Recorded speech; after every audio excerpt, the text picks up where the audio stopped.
அல்லாஹ்வின் நல்லடியார்களே, ரப்புல் ஆலமீன் அல்லாஹு தஆலா நமக்கு வழங்கிய பரிசுத்தமான இஸ்லாமிய மார்க்கம் என்பது அது துவங்கிய காலம் முதல் கொண்டு ஒவ்வொரு காலகட்டத்திலேயும் பல்வேறு சோதனைகளையும் நெருக்கடிகளையும் பல்வேறு அவச்சொல்களையும் அவதூறுகளையும் அது சந்தித்திருக்கிறது. இஸ்லாம் என்பது அது கடந்து வந்த பாதைகளில் நெருக்கடிகள் நிறைய இருந்திருக்கிறது. அது 1400 ஆண்டுகள் கடந்து 1500 வருடங்களை அது நோக்கி பயணித்து கொண்டிருக்கிற இந்த காலகட்டத்தில் இஸ்லாம் தோன்றிய காலமாக இருக்கட்டும் அல்லது இஸ்லாம் தோன்றிய களமாக இருக்கட்டும், ஒவ்வொரு காலகட்டத்திலேயும் ஒவ்வொரு களத்திலேயும் இஸ்லாம் பல்வேறு நெருக்கடிகளை சந்திக்கிறது. அந்த நெருக்கடிகள் என்பது அது குர்ஆனின் மீதான நெருக்கடியாக இருக்கலாம், இல்லையானால் அந்த இஸ்லாத்தினுடைய நாயகரான முஹம்மது ரசூலுல்லாஹி ஸல்லல்லாஹு அலைஹி வஸல்லம் அவர்கள் மீதான நெருக்கடியாக இருக்கலாம், இல்லையானால் இஸ்லாத்தினுடைய சட்டங்களின் மீதான நெருக்கடிகளாக இருக்கலாம், இல்லை முஸ்லிம்களின் மீதான அவதூறுகளை சொல்லுகிற நெருக்கடிகளாக இருக்கலாம். இப்படியான நெருக்கடிகளும் சோதனைகளும் இஸ்லாத்திற்கு ஒன்றும் புதிதல்ல, முஸ்லிம்களுக்கும் புதிதல்ல. ஒவ்வொரு காலகட்டத்திலேயும் ஒவ்வொரு நூற்றாண்டிலேயும் அப்படியான நெருக்கடிகளை இஸ்லாமியர்கள் சந்திக்கிற பொழுது இஸ்லாமிய எதிரிகள் இப்படித்தான் கனவு கண்டார்கள், இனி முஸ்லிம்களுக்கு எதிர்காலம் இருக்காது, முஸ்லிம்களின் எதிர்காலத்தை நாம் சூன்யமாகிவிட்டோம், முஸ்லிம்களுக்கான எதிர்காலம் இனி எந்த சந்தர்ப்பத்திலும் வாய்ப்பில்லை என்றெல்லாம் அவர்கள் கற்பனைகளில் மிதந்து கொண்டிருந்த காலகட்டத்தில் அந்த நெருக்கடிகளை எல்லாம் தவிடுபொடிகளாக்கி இஸ்லாம் தன் மீது இருக்கிற விமர்சனங்களை எல்லாம் தொடைத்தெறிந்து அந்த அழுக்குகளை எல்லாம் தூரப்படுத்தி இஸ்லாம் மீண்டும் கம்பீரமாக அடுத்த நூற்றாண்டை நோக்கி அது வீறுநடை போட்டதைத்தான் நாம் ஒவ்வொரு காலகட்டத்திலேயும் சந்தித்திருக்கிறோம். இஸ்லாம் அது எதிர்ப்பில் வளர்ந்த மார்க்கம், அது எதிர்க்க வளரும் மார்க்கம். எப்பொழுதெல்லாம் குர்ஆனின் மீதான அவதூறுகளை இந்த உலகம் அல்லது இந்த உலகத்தினுடைய நச்சு கருத்துக்கள் குர்ஆனின் மீதும் ரசூலின் மீதும் இஸ்லாமிய சட்டங்களின் மீதும் முஸ்லிம்களின் மீதும் அப்படிப்பட்ட அவதூறுகளை நோக்கி இவர்கள் கை நீட்டுவார்களோ, இஸ்லாத்தினுடைய வளர்ச்சி அங்கிருந்துதான் மிக வேகமாக வீடு கொண்டு எழ ஆரம்பிக்கும். ஒவ்வொரு காலகட்டத்திலேயும் முஸ்லிம்கள் நிறைய நெருக்கடிகளை சந்தித்தார்கள். அது சில காலகட்டங்களில் அப்படிப்பட்ட அவதூறுகள் அப்படிப்பட்ட வெறுப்பு பிரச்சாரங்கள் அது வாய்வழிகளாக சொல்லப்பட்டுச்சு. அந்தந்த காலகட்டத்திற்கு எது அவர்களுக்கு தோதுபட்டதோ பயன்பட்டதோ அவர்களுக்கு பயன்பட்டதோ அவர்கள் எதை பெரிய ஆயுதமாக நினைத்தார்களோ அதை கொண்டு இஸ்லாத்தை எதிர்த்தார்கள்.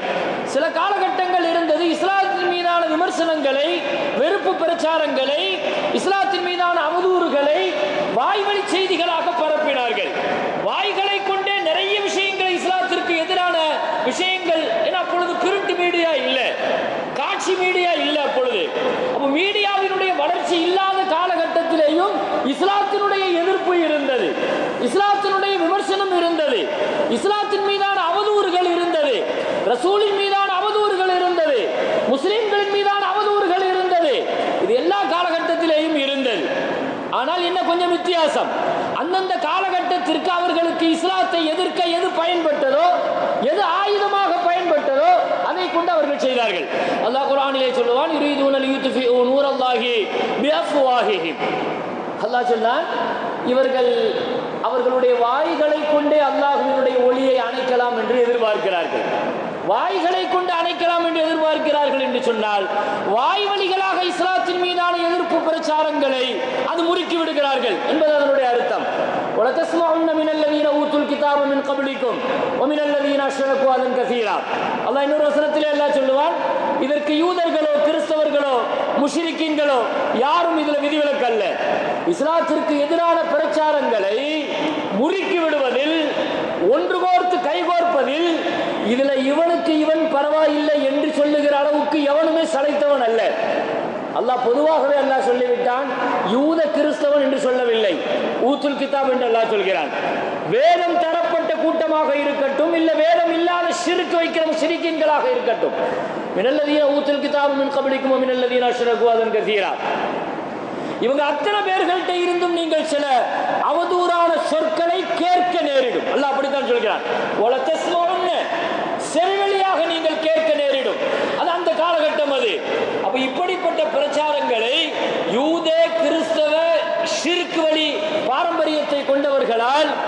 அதன் கசீரா, நீங்கள் வருத்தப்படுகிற, கவலைப்படுகிற, தொய்ந்து உட்காருகிற வார்த்தைகளை அவர்கள் வழிகளாக நீங்கள் கேட்க நேரிடும் என்று குர்ஆன் சொல்கிறது.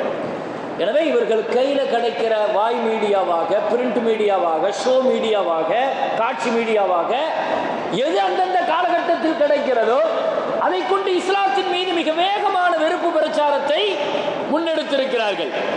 அதற்கு இந்த நூற்றாண்டும் விதிவிலக்கல்ல, இந்த நூற்றாண்டினுடைய பிரிண்ட் மீடியாவும் விதிவிலக்கல்ல, அல்லது இந்த நூற்றாண்டில் வாழுகிற இஸ்லாத்திற்கு எதிரான எதிர்ப்பு சிந்தனை கொண்ட அத்துணை பேர்களும் இதற்கு உடன்பட்டவர்கள் தான்.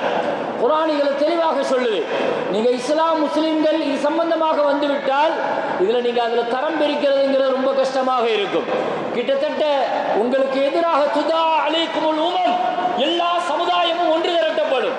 ஒரு உணவு தட்டை வைத்துக் கொண்டு உலகம் முழுக்க வாருங்கள் வாருங்கள் என்று சாப்பிட அழைப்பது போல உங்களுக்கு எதிரான சித்தாந்தங்களை இந்த உலகத்தில் உருவாக்குவதிலேயும், உங்களுக்கு எதிரான வன்முறை கருத்துக்களை இந்த உலகத்தில் விதைப்பதிலேயும் மிகப்பெரிய அளவில் கைகோர்க்கப்படும் உங்களுக்கு எதிரான உம்மத்துக்கள். அப்படி கைகோர்த்து உங்களுக்கு எதிராக கிடைக்கிற வாய்ப்புகளை பயன்படுத்துகிற ஒரு காலம் வரும் என்பதை முஹம்மது ஸல்லல்லாஹு அலைஹி வஸல்லம் கடந்த காலங்களில் அதை தெளிவாக இதை முன்னெடுத்து தெளிவுபடுத்தி சொல்லியிருக்கிறார்கள். அதனால் இதில் இந்த நூற்றாண்டும் விதிவிலக்கல்ல, இந்த நூற்றாண்டில் உள்ள சினிமாக்கள் விதிவிலக்கல்ல. சினிமாக்களின் வழியாக இஸ்லாமிய வெறுப்பு பிரச்சாரத்தை விதைக்கப்படுகிற சோசியல் மீடியாக்களின் வழியாக, பிரிண்ட் மீடியாக்களின் வழியாக நீங்கள் பார்த்து கொண்டிருக்கிற, படித்து கொண்டிருக்கிற, நீங்கள் உள்வாங்கிக் கொண்டிருக்கிற இந்த செய்திகள் எல்லாம் உங்களுக்கு கவனத்திற்கு வரலாம். அப்பாவியான காஷ்மீர் மக்களுடைய பிரச்சனைகளை நான் எடுத்துச் சொல்கிறேன் என்ற பெயரில், ஒரு இராணுவ வீரனுடைய கண்ணியத்தை நான் எடுத்துச் சொல்கிறேன் என்ற பெயரில் அப்பாவி முஸ்லிம்களுடைய காஷ்மீர் மக்களுடைய தியாகத்தை கொச்சப்படுத்தி அவர்கள் தீவிரவாதிகளுக்கு ஆதரவானவர்கள் என்பதை போன்ற ஒரு சித்தரிப்பை, ஒரு அவதூறை தங்களுக்கு கிடைத்த சினிமா மீடியாக்களின் வழியாக இப்படிப்பட்ட நச்சுக்கருத்துக்களை பரப்புகிற இந்த தரங்கட்ட இந்த கூத்தாடிகள் என்று தான் சொல்ல வேண்டும். இந்த தரம் கட்ட இந்த மீடியாக்காரர்களால் பெரிய அளவில் திட்டமிட்டு, வெல் ஆர்கனைசிங் என்று சொல்வது போல, இதெல்லாம் இங்கொன்றும் அங்கொன்றுமாக நடக்குது. நாம நினைக்கிறோம் ஏதோ இங்க ஒரு நடக்குது, இன்னும் 2 வருஷத்துக்கு பின்னால இத்தாவை பத்தி ஒருத்தன் எடுக்கிறான், ஒரு 2 வருஷத்துக்கு கழிச்சு புர்காவை பத்தி ஒருத்தன் எடுக்கிறான், அதுக்கு பின்னால முத்தலாக பத்தி இன்னொருத்தன் சினிமா படம் எடுக்கிறான். இவர்கள் எல்லாம் அடுத்தடுத்து வந்து கொண்டே இருக்கிறார்கள். இந்த வெறுப்பு பிரச்சாரங்கள் எல்லாம் இது ஒரு விஷயத்தை மாத்திரம் நோக்கி பயணிக்கிறதல்ல, இது திட்டமிட்டு மிக தெளிவாக இதற்காக ஒருங்கிணைக்கப்பட்டு, இதற்காக பெரிய அளவில் கோடிக்கணக்கான செலவு செய்யப்பட்டு மிகப்பெரிய இஸ்லாமிய வெறுப்பு பிரச்சாரத்தினுடைய இந்த பாரம்பரியம் என்பது இன்றைக்கு நேற்றைக்கு உள்ளதல்ல. அது காஷ்மீரில் இராணுவத்தால் கற்பழிக்கப்பட்ட பெண்களுடைய வரலாறுகளை சொல்லுவதற்கு இங்கே எங்கே யோகியனும் கிடையாது.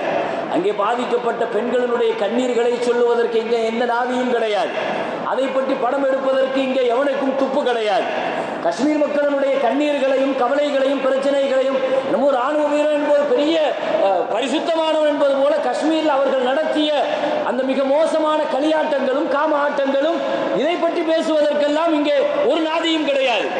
அந்த மக்கள் ஏதோ தீவிரவாதிகளுக்கு பின்னால் நின்று கொண்டு இது போன்ற ஆதரவு கொடுப்பது போன்ற, அவர்கள் தீவிரவாதிகளை போன்ற இப்படி போன்ற வெறுப்பு பிரச்சாரங்களை இந்த சினிமாக்களின் வழியாக விதைக்கிற இந்த பாரம்பரியம் என்பது இது இன்றைக்கு நேற்றைக்கு உள்ளதல்ல. முஸ்லிம்கள் இது விஷயத்தில் தெளிவாக புரிந்து கொள்ள வேண்டும். இன்றைக்கு முஸ்லிம்களுக்கு எதிராக ஏற்பட்டிருக்கிற ஒரு பெரிய அறிவிக்கப்படாத யுத்தம் என்பது மீடியா யுத்தம் தான். மீடியாவில் முஸ்லிம்களுக்கு எதிராக ஒரு பெரிய வெறுப்பு பிரச்சார யுத்தத்தை இன்றைக்கு மிக மோசமான அளவில் இஸ்லாமிய எதிர்ப்பு பாசிச சக்திகள் இதில் கையில் எடுத்திருக்கிறார்கள். முஸ்லிம்கள் இந்த விஷயத்தை எதிர்கொள்வதில் நிதானம் வேண்டும், மிகுந்த கவனம் வேண்டும். இதை எப்படி எதிர்கொள்ளப் போகிறோம், இந்த வெறுப்பு பிரச்சாரத்தை எப்படி வேறறுக்க போகிறோம்? அரசியல் பலத்தை கொண்டு, அதிகார பலத்தை கொண்டு, நீதிமன்ற பலத்தை கொண்டு, ஊடக பலத்தை கொண்டு, இந்தியாவினுடைய இறையாண்மை என்று சொல்லப்படுகிற பாராளுமன்றம், 4 தூண்கள் என்று சொல்லப்படுகிற நீதித்துறையாக இருக்கட்டும், அதிகாரத்துறையாக இருக்கட்டும், ஆட்சியாக இருக்கட்டும், ஊடகமாக இருக்கட்டும், 4 பலமான ஜனநாயக தூண்களை கொண்டு இஸ்லாமிய அடிப்படை கோட்பாட்டை அவர்கள் அடியோடு வேரோடு பிடுங்கி எறிவதற்காக அவர்கள் எடுத்திருக்கிற மிக மோசமான இந்த நடவடிக்கை தான் இஸ்லாமிய எதிர்ப்பு பிரச்சாரம். இதற்காக அவர் எந்த எக்ஸ்ட்ரீமுக்கும் போவாங்க, எந்த உச்சகட்டத்துக்கும் அவங்க போவாங்க. அதற்காக ஒரு பெரிய திட்டமிட்டு நீங்கள் ஒரு பேரில் இன்னைக்கு இவர் என்று நீங்கள் நினைச்சு நீங்கள் அவரை நோக்கி பயணிச்சீங்கன்னா நாளைக்கு இன்னொரு பேரில் அடுத்த ஒருத்தர் லைனில் நிற்கிறான், அடுத்து இன்னொருத்தர் எடுப்பான். அந்த கதைகளோடு அந்த கதைகளத்தோடு இதற்காக கோடிகள் செலவழிக்கிறதுக்கு தயாராக இருக்கிறது. முஸ்லிம்கள் இந்த வெறுப்பு பிரச்சாரத்தை எப்படி எதிர்கொள்ள போகிறோம்? இந்த வெறுப்பு பிரச்சாரத்தை எப்படி இதை நாம் களையெடுக்க போகிறோம், வேறறுக்க போகிறோம்? இன்னைக்கு முஸ்லிம்களுக்கு முன்னால இருக்கிற மிகப்பெரிய சவாலான விஷயம் இதுதான். முஹம்மது ரசூலுல்லாஹி ஸல்லல்லாஹு அலைஹி வஸல்லம் குர்ஆன் எடுத்து பாருங்கள். ஒவ்வொரு காலகட்டத்திலேயும் எப்படிப்பட்ட வார்த்தைகளை எல்லாம் ரசூலை நோக்கி வைத்தார்கள். மஜ்னூன் என்று சொன்னார்கள், ஷாயிர் கவிஞர் என்று சொன்னார்கள், பைத்தியம் என்று சொன்னார்கள், சூனியக்காரர் என்று சொன்னார்கள், ஜோஷியக்காரர் என்று சொன்னார்கள், காஹின். குர்ஆன் சொல்ற வார்த்தை இதுவெல்லாம் எப்படியாவது இஸ்லாத்தின் மீதான வெறுப்பு பிரச்சாரத்தை எப்படியாவது ரசூலை விட்டு இவர்களை தூரப்படுத்தியணும் என்பதற்காக இவர்கள் வைத்த வெறுப்பு பிரச்சாரங்களை குர்ஆன் முழுக்க அல்லாஹ் பரவ விட்டு பேசுகிறார். அவ்வளவு வார்த்தைகளை கொண்டு போய் வச்சாங்க. எத்தனை வார்த்தைகள்! நபிகள் நாயகம் ஸல்லல்லாஹு அலைஹி வஸல்லம் அந்த பிரச்சாரத்திற்கு எதிர்கொண்ட அறிவுபூர்வமான விதம்தான் ரொம்ப அற்புதமானது. குர்ஆன் அதைத்தான் பெரிய அளவில் பேசுகிறது. இஸ்லாம் அதில் முதல்ல சொல்லுது, தன்னிலை விளக்கம் கொடுங்கள் என்று சொல்கிறது. நாம் இப்ப செய்ய வேண்டிய முதல் விஷயம் அதுதான். நமக்கான தன்னிலை விளக்கம் கொடுக்கணும். இஸ்லாமிய எதிர்ப்பு பிரச்சாரத்தை எந்த களத்தில் அவர்கள் முன்வைக்கிறார்களோ, எந்த ஆயுதத்தை கொண்டு முன்வைக்கிறார்களோ, எந்த மீடியாவை கொண்டு முன்வைக்கிறார்களோ, அதே மீடியாவில் சுயநிலம் தன்னிலை விளக்கம் கொடுப்பது முஸ்லிம்களின் மீதான கடமை. யார் அந்த காஷ்மீர் மக்கள்? காஷ்மீருடைய வரலாறு என்ன? அந்த மக்களுடைய பிரச்சனை என்ன? ஆர்டிகல் 370 என்ன? முதல்ல நாம படிக்கணும். அதை ரத்து பண்ணி இருக்கிறார்கள். அதனுடைய பின்னணி என்ன? இதன் பின்னணியில யாரெல்லாம் இருக்கிறாங்க? இதனால் காஷ்மீர் மக்களுடைய இன்றைய நிலை என்ன? ஏன் அதை ரத்து பண்ணாங்க? இது போன்ற விஷயங்களை முதல்ல நாம இந்த பிரச்சனைகளை நாம உள்வாங்கணும். நாம முதல்ல அதை படிக்கணும். படிச்சு இப்படி இஸ்லாத்தை ஒரு இத்தாவை நோக்கி வருகிற பொழுது, ஒரு இத்தாவின் மீதான ஒரு சட்ட சிக்கல் வருகிற பொழுது, இத்தா என்பது பெண்களின் மீதான அடக்குமுறை என்று ஒரு சினிமா பேசியது, சர்ச்சைக்குள்ளானது, விமர்சனத்திற்குள்ளானது. புர்காவின் மீதான விமர்சனங்கள் ஒரு சினிமா பேசுகிறது. இதற்கெல்லாம் பதில் சொல்வதற்கு சாமானிய மக்களாக நம்மிடத்தில் என்ன பதில் இருக்கிறது? உலமாக்களை விடுங்கள், சம்பந்தப்பட்ட ஆய்வாளர்களை விடுங்கள்.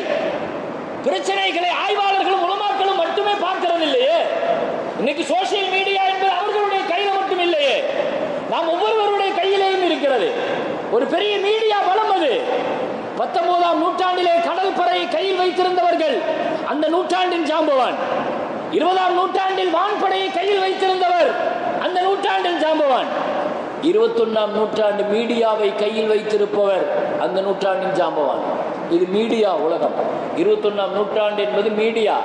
அது ஏதோ எங்கோ இருக்கிறதல்ல, நம் ஒவ்வொருவர்களுடைய கையில் இருக்கிற இந்த ஸ்மார்ட் போன் அது பெரிய மீடியா, அது பெரிய பலம், அது பெரிய சக்தி. அது ஒரு கருத்தை நினைத்த நேரத்தில், நினைத்த நிமிடத்தில் மிகச்சரியாக லட்சம் பேர்களுக்கு கருத்தை நம்மால் விதைக்க முடியும். மறுக்க முடியுமா? எத்தனையோ கருத்துக்கள், அது சரியா தவறா, அதனுடைய உண்மைத்தன்மை என்ன, நம்பகத்தன்மை என்ன, இதையெல்லாம் பார்க்காம அந்த கருத்துக்கள் 1000 பேருக்கு நம்ம கொண்டு போய் சேர்க்கிறோம், 10,000 பேர்களுக்கு கொண்டு போய் சேர்க்கிறோம், லட்சம் பேர்களுக்கு கொண்டு போய் சேர்க்கிறோம். நான் தாங்கி நிற்கிற இஸ்லாம், என்னுடைய மார்க்கம், என் சட்டம், என் மக்கள் அவதூறாக கேவலப்படுத்தப்பட்டு நிற்கிறார்கள். என் கடமை என்ன? என் பொறுப்பு என்ன? என் சமூகத்தின் மீதான எனக்கு இருக்கிற கடமை என்ன? அபூபக்கர் ரலியல்லாஹு சொல்லுவார்கள், உலகத்தில் நான் எதை வேணாலும் தாங்கிட்டு போயிடுவேன். அயன்குசுத்தீனு வான ஹய்யுன், நான் உயிரோடு இருக்கிற பொழுது என் தீனையோ என் மார்க்கத்தையோ ஒருத்தன் அவதூறு சொல்லி அவமானப்படுத்திட்டான்னா அதை நான் ஒரு காலத்திலே விடமாட்டேன்னு சொல்லுவாங்க அபூபக்கர் ரலியல்லாஹு. என் தீனும் என் மார்க்கமும் என் குர்ஆனும் என் சட்டமும் இங்கே கேவலப்படுத்தப்படுகிற பொழுது, அவதூறாக விமர்சிக்கப்படுகிற பொழுது, இல்லாத விஷயத்தை பரப்பப்படுகிற பொழுது, ஒரு முஸ்லீமாக நான் கோபப்படுவதும் கொந்தளிப்பதும் வேகப்படுவதும், கிடைக்கிற கூட்டங்களில் போய் 4 பேருக்கு மத்தியில் பேசுறது மாத்திரம் என் பொறுப்பல்ல. நான் என்ன பதில் சொல்லணும்? அந்த மீடியாவில் என் கருத்தாக நான் என்ன பதிவு செய்யணும்? நான் விளங்கி வைத்திருக்கிறது என்ன? இதை நோக்கி பயணிக்க வேண்டுமா இல்லையா? வெறுப்பு பிரச்சாரத்தை முஹம்மது ஸல்லல்லாஹு அலைஹி வஸல்லம் அப்படித்தான் முதல்ல வேறருக்கு சொன்னாங்க. வெறுப்பு பிரச்சாரத்தை முன்வைக்கிறதுக்கு 2 விஷயங்களை மாத்திரம் நான் இந்த ஜும்மாவில் நான் தீர்வாக கொடுக்கிறேன். இது மட்டும்தான் தீர்வு நான் சொல்ல மாட்டேன். முதன்மையாக இந்த தீர்வை கையில் எடுங்க. இப்படிப்பட்ட ஒரு வெறுப்பு பிரச்சாரம் வருகிற பொழுது, என் இஸ்லாத்தை பற்றியும் என் தீனை பற்றியும் இப்படிப்பட்ட விஷயங்கள் வருகிற பொழுது 2 தீர்வு நான் முதல்ல சொல்றேன். முஹம்மது ஸல்லல்லாஹு அலைஹி வஸல்லம் சொன்னார்கள், முதல்ல உங்களுடைய தன்னிலை விளக்கம், நீங்கள் யார் என்பதை காட்டுங்கள். உண்மை தன்மை என்னங்கிறத நிரூபிங்க. இஸ்லாமிய சட்டங்களின் மீது ஒன்று சொல்லப்பட்டுடுச்சுன்னா அதனுடைய உண்மை என்ன, இதானா என்ன, அது பெண்ணின் மீதான அடக்குமுறையாது, அது அடிமைத்தனமாது, இதாங்கிறதுடைய காரணம் என்ன, எவ்வளவு நாட்கள் இருக்கணும், ஒரு புர்காவுடைய சட்டம், ஒரு முத்தலாக்குடைய சட்டம், ஒரு வக்ஃபுடைய சட்டம் வருகிற பொழுதெல்லாம் உலமாக்களுக்கும் உலமா சபைக்கும் மாத்திரம் அல்லது அமைப்புகளுக்கும் கட்சிகளுக்கும் மாத்திரம் இதில் பொறுப்புன்னு நம்ம நினைச்சு ஒதுங்கிடக்கூடாது. நாம் ஒவ்வொருவர்களுக்கும் இதற்கான பொறுப்பு இருக்குது. ஸல்லல்லாஹு அலைஹி வஸல்லத்தினுடைய காலகட்டத்தில் அப்படி ஒரு வெறுப்பு பிரச்சாரத்தை செஞ்சுட்டு இருந்த ஒரு ஆள் சுமாமா அப்படின்னு ஒரு ஆள். இவர் சும்மெல்லாம் செய்யல, பெரிய அளவில் ரசூல் மீது இஸ்லாத்தின் மீது ஒரு பெரிய வெறுப்பு பிரச்சாரத்தை முன் வச்சு வேகமாக கொண்டு போனார். வெறுப்பு பிரச்சாரம் இவர் செய்தாருங்கிறத விட அதை செய்யறவங்களுக்கு பணபலமே இவர் தான். என்ன, இவர் கையில ஒரு பெரிய நாடு இருந்துச்சு, பொருளாதார வளம் மிக்க நாடு, யமாமாங்கிற நாடு இருந்துச்சு. அப்ப யமாமாவினுடைய அரசர் சுமாமா அவர் பெயரு. அவ்வளவு பெரிய இஸ்லாமிய வெறுப்பு பிரச்சாரத்தை வேகமா எடுத்துட்டு போறாங்க. ஸல்லல்லாஹு அலைஹி வஸல்லம் ஒரு நாள் கவலைப்பட்டு சஹாபாக்கள்கிட்ட பேசினாங்க, ஏன் இஸ்லாத்தை பத்தி இப்படி புரிஞ்சுக்காம ஏன் சுமாமா இப்படி பண்றாரு, இஸ்லாத்து மேல ஏன் அவருக்கு என்ன இவ்வளவு பெரிய வெறுப்பு? ஒன்று தெரிஞ்சுக்கங்க பெருமக்களே, நாம ஒண்ணு தான் செய்யணும். யார் இஸ்லாத்தின் மீதான அவ்வளவு பெரிய வெறுப்புல இருக்கிறாங்களோ அந்த வெறுப்புல உள்ளவங்களுக்கு இஸ்லாத்தின் மீதான குர்ஆனையோ சட்டங்களையோ முறையான முறையில் அவங்கள்ட்ட கொண்டு போய் சேர்த்துட்டா போதும், குர்ஆனோ இஸ்லாமோ அவங்களை எடுத்துக்கொள்ளும். 2001 WGC கட்டடம் இடிக்கப்பட்ட உடனே, இரட்டை கோபுரம் இடிக்கப்பட்ட உடனே இது தீவிரவாதம் அப்படின்னு உடனே முடிவு பண்ணாங்க. சரி, இந்த தீவிரவாதம் இது இஸ்லாமிய தீவிரவாதம் உடனே அடுத்த கட்டம் எந்த விசாரணையும் நடத்தாம முடிவு பண்ணாங்க. இந்த இஸ்லாமிய தீவிரவாதம் குர்ஆனில் இருந்து தான் பிறந்துச்சு, குர்ஆன் தான் அதுக்கான காரணம், குர்ஆனை நோக்கி கை நீட்டினாங்க. எப்ப அமெரிக்கால WGC இடிச்ச உடனே குர்ஆனை கை காட்டினாங்களோ அப்பதான் அமெரிக்கால குர்ஆனே பரவ ஆரம்பிச்சிச்சு, அப்பதான் குர்ஆனே அதிகமா விற்க ஆரம்பிச்சிச்சு. அதுக்கு பின்னால்தான் அமெரிக்கால பள்ளிவாசல்கள் அதிகமா கட்டப்பட ஆரம்பிச்சிச்சு. முஸ்லிம்களுடைய வளர்ச்சி அப்பதான் ஆரம்பிக்குது அமெரிக்கால. எப்ப இஸ்லாத்தை நோக்கி அவதூறுகளும் குர்ஆனை நோக்கி அவதூறுகளும் கை காட்டப்படுகிறதோ அங்க இருந்துதான் இஸ்லாம் வளரும். இது இஸ்லாத்தினுடைய கடந்த கால பாரம்பரியம். நாம செய்ய வேண்டியது என்ன? ஸல்லல்லாஹு அலைஹி வஸல்லம் சுமாமா விஷயத்துல தெளிவா காட்டினாங்க. சுமாமா இப்படி இஸ்லாத்துக்கு எதிரான வெறுப்பா இருக்கிறார். வெறுப்புங்கிறது சரியான முறையில், நம்ம வீட்டில் ஒருத்தர் இருக்கிறாரு, நம்ம கடையில் வேலை பார்க்கிறாரு, நம்மள்ட்ட வேலை பார்க்கிறாரு, இஸ்லாத்தை பத்தி தப்பான அபிப்பிராயம் இருக்குது, அதே வெறுப்பு பிரச்சாரத்தோடு அவருக்கு நம்ம பதில் சொல்லக்கூடாது. அவர் இந்த வெறுப்புணர்வை எதனால அந்த நிலைக்கு ஆளானாருங்கிறத முதல்ல நாம சைக்காலஜிக்கலாக முதல்ல நாம உள்வாங்கணும். மன ரீதியாக உளவியல் ரீதியாக அதை நம்ம உள்வாங்கிட்டு அவருக்கு எந்த வழியில இஸ்லாத்தை பத்தி சரியான முறையில் எடுத்து சொல்லணும் மார்க்கம் சொல்லுது. ஸல்லல்லாஹு அலைஹி வஸல்லம் சுமாமாவை கொஞ்சம் பிடிச்சிட்டு வாங்கலேன், கண்டிக்கிறதுக்கோ இல்ல, நம்மளோட ஒரு 3 நாள் சுமாமாவை வச்சு பார்க்கணும்னாங்க ஸல்லல்லாஹு அலைஹி வஸல்லம். அவர் இவ்வளவு வெறுப்பா வேலை செஞ்சுட்டு இருக்கிறாரு, கோடிக்கணக்கா கொடுக்கிறாரு இஸ்லாத்தை அழிக்கிறதுக்கு. ஏன்னா இஸ்லாம்னா அவருக்கு பிடிக்காது, அந்த வார்த்தை ஃபோபியோ. இன்னைக்கு இஸ்லாமோ ஃபோபியோன்னு சொல்லிட்டு ஒரு பெரிய இதை இன்னைக்கு என்ன செஞ்சிருக்கிறாங்க, இஸ்லாம்னாலே ஃபோபியோ, பக்கத்துல போவாத. இதைத்தான் இந்த ஃபோபியோவை தான் அன்னைக்கு ரசூல் ஃபோபியோன்னு அவன் ஆரம்பிச்சான். நபிக்கு பக்கத்துல போயிடாத, நீ போனா அவர் மெஸ்வரிசம் பண்ணிடுவாரு, உன்னை களிமா சொல்ல வச்சிருவாரு, உன்னை முஸ்லீமா மாத்திடுவாரு. இந்த ஃபோபியோவை தான் அன்னையில இருந்து யூஸ் பண்றான். அதைத்தான் இன்னைக்கு செய்யறான். முஸ்லீமா தீவிரவாத பக்கத்துல போகாத, பஸ்ல போறானா அவன் பக்கத்துல உட்காராத, வீடு கேட்கிறான் அவனுக்கு வாடகை கொடுக்காத. திட்டமிட்டு இஸ்லாமோபோபியா விதைக்கப்பட்டு இருக்குது. நம்ம கண்ணும் காணாம அதை கடந்து போய்கிட்டே இருக்கிறோம். எங்கிட்ட நடக்கலையே, என் வாழ்க்கையில நடக்கலையே, எங்கேயோ நடந்துட்டு இருக்குது. எங்கிட்ட எனக்கு யாரும் வீடு தர மாட்டேன்னு சொல்லலையே, என் பக்கத்துல யாரும் உட்கார மாட்டேன்னு சொல்லலையே. ஸல்லல்லாஹு அலைஹி வஸல்லம் கூட்டு வர சொன்னாங்க. சுமாமாவை கூட்டு வந்தாங்க. மஸ்ஜித் நபவியில 3 நாள் வைக்க சொன்னாங்க. கட்டுங்கன்னாங்க. அந்த தூணில் கட்டப்பட்டார். தண்டிக்கிறதுக்கல்ல, கண்டிக்கிறதுக்கல்ல. நாங்க யாருன்னு பாருங்க, எங்களை நாங்க விளக்கம் சொல்றோம், எங்களை பத்தி நீங்க தெரிஞ்சுக்கங்க. எங்களை பத்தி தீவிரவாதிகள் நினைக்கிறீங்க, பயங்கரவாதிகள் நினைக்கிறீங்க. ஸல்லல்லாஹு அலைஹி வஸல்லம் 24 மணி நேரம் அவர் கட்டப்பட்டிருந்தார். சுய தேவைகளுக்கு அவுத்து விட்டுருவாங்க, தூங்குறதுக்கு விட்டுருவாங்க, சாப்பிட்ற நேரங்களை விட்டுருவாங்க, மற்ற நேரங்களை கட்டி போட்டு பார்ப்பாங்க. ஸல்லல்லாஹு அலைஹி வஸல்லம் முதல் நாள் கேட்டார், கட்டுறதுக்கு முன்னால சுமாமா எப்படின்னு கேட்டார். அவர் ஒரு வார்த்தை சொன்னார், இன் தக்துல் தாதம் இன் துனைம் அலா ஷாக்கிர் இன் ஷேத்த தோத்த. என்னை கொன்னுட்டா கொலை செய்யப்பட வேண்டிய ஆள் தானா? ஏன்னா அவ்வளோ பெரிய வேலை செஞ்சுருக்கேன், உங்களுக்கு எதிராக வெறுப்பு பிரச்சாரத்தை செஞ்சுருக்கிறேன், நிறைய கொலை பண்ணியிருக்கிறேன். இல்லை என்னை விடுறீங்கன்னு சொன்னால் ஒரு நன்றி உள்ளவனா நடப்பேன். இல்லை பணத்துக்காக செஞ்சுருக்கிறீங்கன்னா எவ்வளோ வேணும் கேளுங்க தரேன் அப்படின்னார். கம்பீரமான வார்த்தையை சொன்னார். ஸல்லல்லாஹு அலைஹி வஸல்லம் கெட்டி போடுங்கன்ட்டாங்க. ஒரு நாள் 24 ஹவர்ஸ் முடிச்சு மறுபடியும் யா சுமாமா மாஇந்தக், என்னாச்சு, எப்படி இருக்கிறீங்க? அவர் இப்போ சொன்னார், இன் துணையும் அலா ஷாக்கிர், என்னை விட்டுட்டீங்கன்னா நன்றி உள்ளவனுக்கு உதவி செஞ்சுட்டீங்க. இல்லை பணம் வேணும்னா கேளுங்க தரேன். எதை விட்டுட்டாரு? ஒரே நாள் தான் பார்த்தாரு. இன் தக்குத்துல் தாதம்னு சொன்னார். என்னை கொலை செஞ்சா நான் கொல்லப்பட வேண்டிய ஆள் தான் சொன்னார். அந்த வார்த்தையை விட்டுட்டாரு. ஒரு நாள்லயே விளங்கிட்டாரு, இது கொலை செய்யற கூட்டம் இல்ல, இது கொலை செய்யற கூட்டம் இல்ல, விளங்கிட்டாரு. சஹாபாக்கள் அப்படித்தான் இஸ்லாத்தை சரியான கோணத்தில் புரிய வைத்தார்கள். மக்கா வெற்றி பெற்று மக்காவிற்குள் நுழைகிற அந்த பகல் நேரம் அல்லாஹ் சொன்னான், யா ரசூலல்லாஹ், இன்னைக்கு ஒரு நாள் மக்காவினுடைய ஹரமை நான் தள்ளுபடி பண்றேன். இன்னைக்கு ஒரு நாள் பகல் மக்கா ஹரம் இல்ல, ஹரமனுடைய சட்டத்தை நான் நிறுத்தி வைக்கிறேன். எத்தனை பேர் வேணாலும் நீங்க கொள்ளுங்க. மக்காவுக்குள்ள நுழைஞ்சு அல்லாஹ் ஹரம ஹலாலாக்கிட்டான். ஒரு சொட்டு ரத்தம் இல்லாமல் 10,000 பேர்கள் மக்காவுக்குள்ள உள்ள நுழைறாங்க. மக்காவாசிகள் எல்லாம் வீட்டுல போய் கனவு பூட்டிக்கிட்டு பயந்து நடுங்கி, 10,000 பேர் ஒரு ஊருக்குள்ள உள்ள நுழைஞ்சா எப்படிங்க இருக்கும்?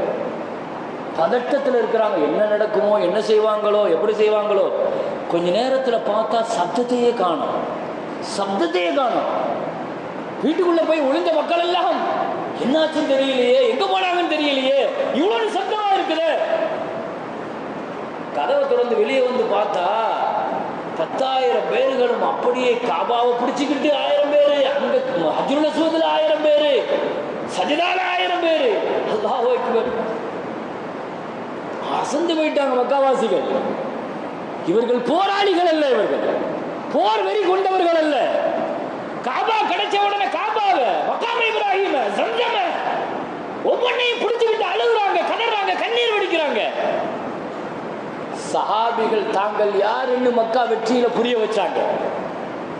அந்த ஒரு நிகழ்ச்சி தெளிவா முஸ்லிம்கள்னா யாருன்னு காட்டிடுச்சு.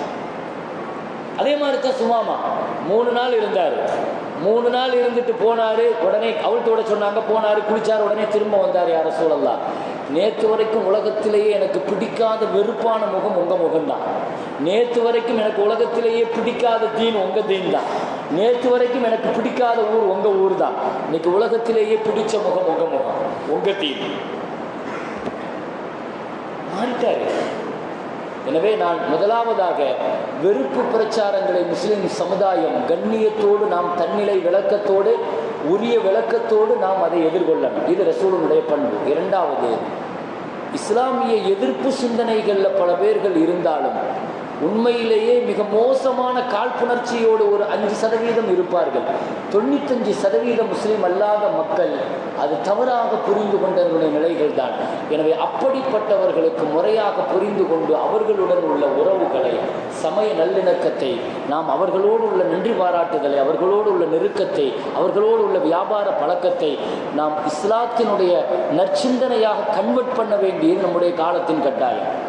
நம்முடைய ஒரு கொடுக்கல் வாங்கல்ல வச்சு நான் முஸ்லீம் நம்ம யாருங்கிறத தெரிஞ்சுக்கணும். ஒரு நிக்காஹுக்கு கூப்பிடுறத வச்சு நம்ம யாருங்கிறத நம்ம தெரிஞ்சுக்கணும். அவங்களுடைய ஃபங்க்ஷனில் போய் கலந்துக்கிறதுல அதில் நம்ம யாருங்கிறத நம்ம தெரிஞ்சுக்கணும். இப்படி அவங்களுடைய சுக துக்கங்களில் பங்கெடுத்து அவர்களுக்கு ஒரு பிரச்சனைன்னா போய் நின்று, சுருக்கமாக சொல்வதானால் இன்றைக்கு நிறைய அபூஜகில்களை நாம் விதைத்து வைத்திருக்கிறோம். நாம் விதைக்க வேண்டியது அபூஜகில்கள் அல்ல, அபூ தாலிபுகள்.